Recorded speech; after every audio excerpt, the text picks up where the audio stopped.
Obviously, the CPC has had some of the most brilliant and insightful leaders of political party in the 20th and 21st century. But these people were a product of the collective discussion of the CPC. The CPC created the experience for these people. So at every level, from training to the collective discussion and arriving at a correct view of the situation, the party organisation of the CPC is absolutely fundamental.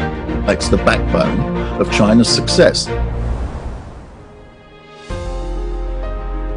The programme of the CPC is fundamentally correct. That is, its basic view of the world, which is founded in Marxism. The CPC understood what was the general trend of the time, what was the way that things were developing. It saw that basically correctly. Once you have a correct fundamental orientation, then you have to educate people, you have to train people. You also have to have collective discussion, because every single individual in the world is excessively influenced by their own personal situation. The Western model fundamentally is individualized. You have a concept in Britain called the big beasts. It means some individuals are supposed to be extremely talented. Or in the United States, you have lots of personalities in politics.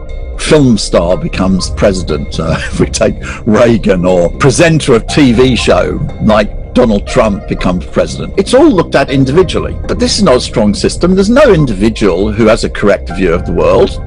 You have to have a collective organisation, so that if you take these many different partial views of the world and you have a discussion, then you will form a much better view of the situation of the world than if any individual could arrive at.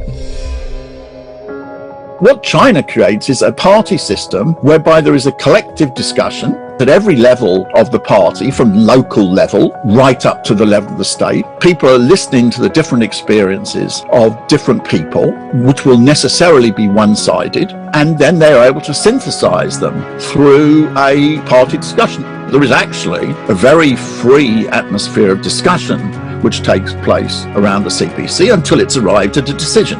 The CPC listens to many views. It's very open. It listens to and it approaches people from an angle of what they really think about the situation. It wants to hear what people really think.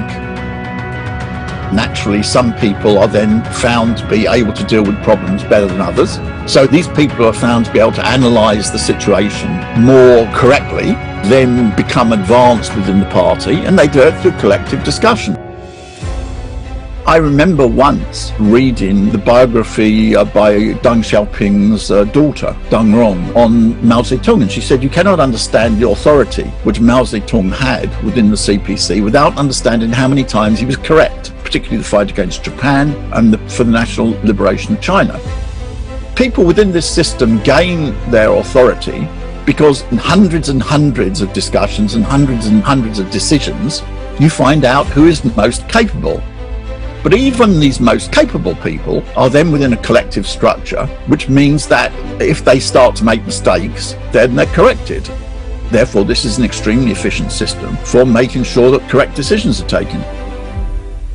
The fundamental unit is precisely the CPC itself, which has brilliant leaders, but the fundamental unit, the most important unit, is the CPC, whereas in the West it's conceived of some individual leader or other, but there are no individual leaders who have the type of capacity of a collective organisation such as the CPC. The collective party functioning of the CPC is so important.